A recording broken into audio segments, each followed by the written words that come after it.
What's up, guys? J Thornton 64.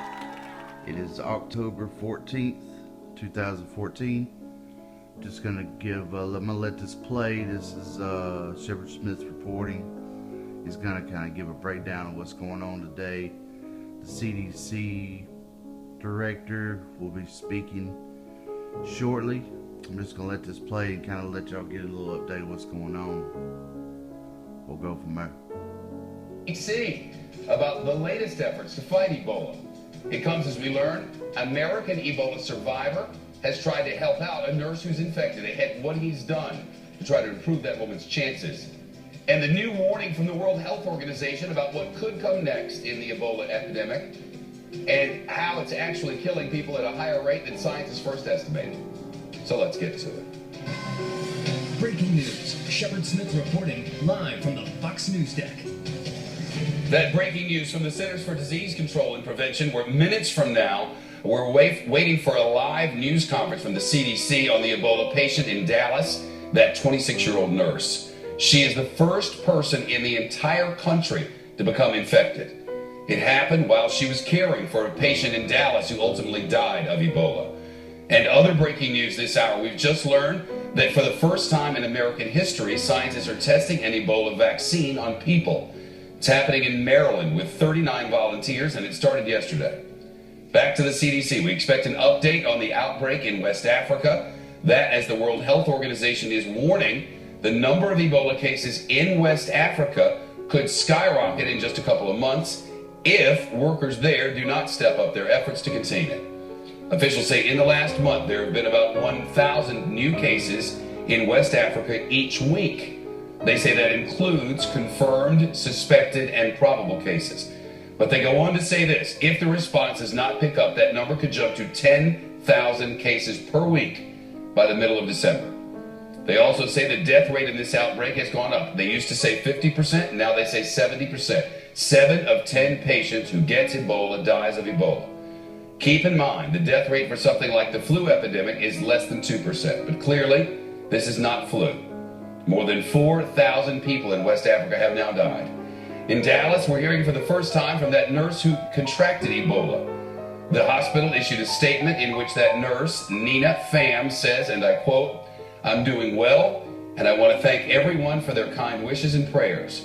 I am blessed by the support of family and friends, and am blessed to be cared for by the best team of doctors and nurses in the world here at Texas Health Presbyterian Hospital, Dallas." The nurse is now also getting plasma, a component of blood, of course, and the plasma comes from Dr. Kent Brantley. Remember, Dr. Kent Brantley back in August flew him back from Liberia. Then doctors say they gave him an experimental drug and he fought off the virus. Very important to note, the nurse is right now the only person ever to have contracted Ebola in the United States. One person, the nurse, who says she's doing just fine and is blessed. Officials say you need to have direct contact with someone who is showing symptoms or recently died of the virus. And again, she was treating the patient who was very sick and about to die. Bottom line, Ebola is not spreading in America. It is not. It has not. It isn't. Alicia Acuna with the news. She's live at that hospital in Dallas. What do we know about this possible vaccine, Alicia? Well, and he's got a point. It hasn't spread, and I don't want to sound like the fearmonger. It hasn't yet. We still have. I done lost track of days. We still have the 21-day incubation system to be concerned about. But luckily it hasn't spread. Hope it stays that way. It's just an update when the CDC guy comes on. I'll edit it in. After watching, after they talk about this first vaccine, this is pretty important too, guys. I'll go ahead and play it. Well, Shep, what we are being told is that this is actually the first test being done on a human for an Ebola vaccine, not only in the United States, but also in the world. And it started at 9:15 a.m. Eastern Time yesterday at the Walter Reed Army Institute of Research. They are testing a Canadian-made Ebola vaccine on 39 healthy volunteers. The first subject, as I mentioned. So what she just said is 39 volunteers are going to volunteer to take not the full-blown Ebola virus, but just a portion of it, and she'll talk about that here in a minute.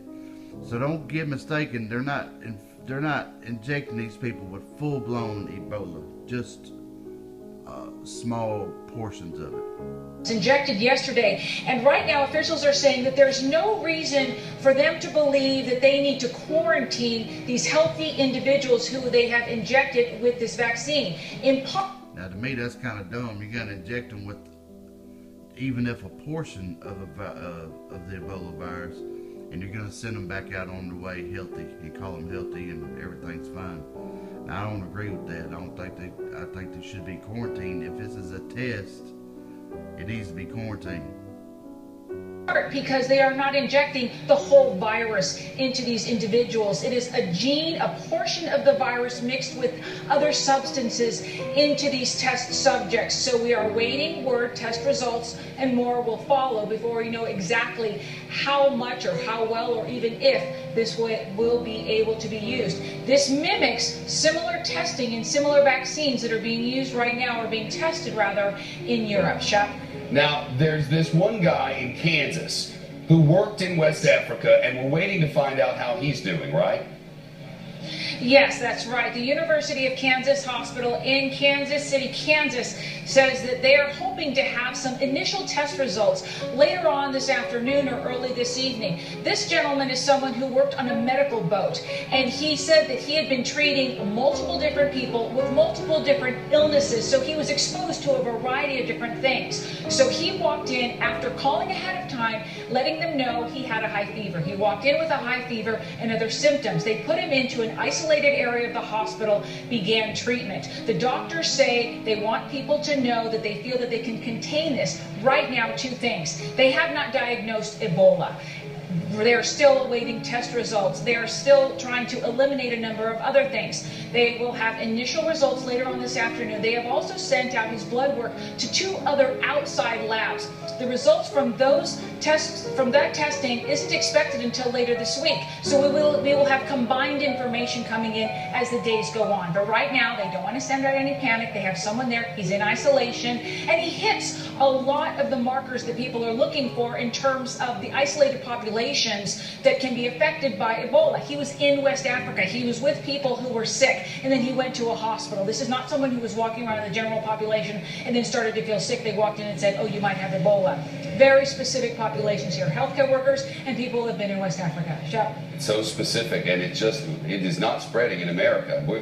Alicia, it's great to see you. Thanks for the context and perspective there. I've been watching over here as we wait for this news conference to begin. So there you go, guys. A little update. Like I said, we're still waiting on the CDC director to speak. When he does, we'll get that in as well. The microphone. This is the director of the CDC talking about Ebola. Escuche. What we're doing to improve the safety in our healthcare settings, and second, what's going on with contact tracing in Dallas. I'm delighted to be joined by Dr. David Lakey.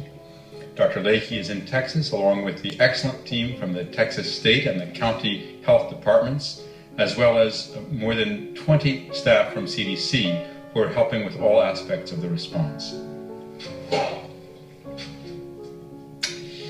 In Dallas, what we've done over the past 48 hours to improve infection control there is send a team into the field.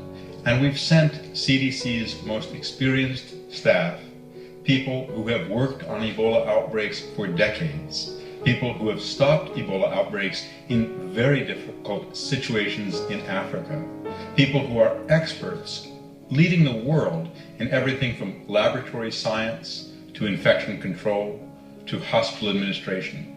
And we're working hand in glove, side by side, with the folks at the hospital and with the teams from the health departments in Texas, as well as the county leadership and the state.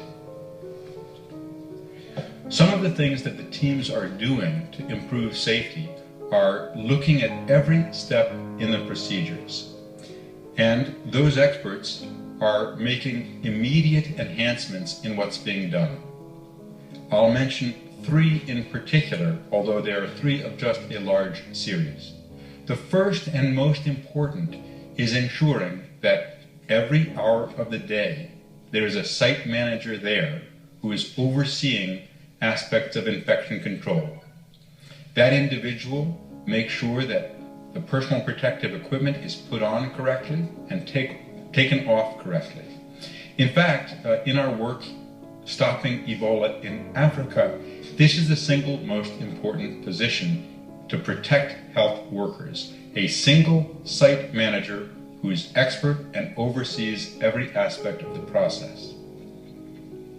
Second, we're enhancing training, ongoing, refresher, repeat training, including by 2 nurses from Emory who've cared for Ebola patients and are assisting and training nurses and other staff at the hospital in Dallas. And third, we're recommending that the number of staff who go in for care be limited. We want to limit the number of staff who are providing care so that they can become more familiar and more systematic in how they put on and take off protective equipment, and they can become more comfortable in a healthy way with providing care in the isolation unit. Those 3 general steps are very important, and we're also doing many other things.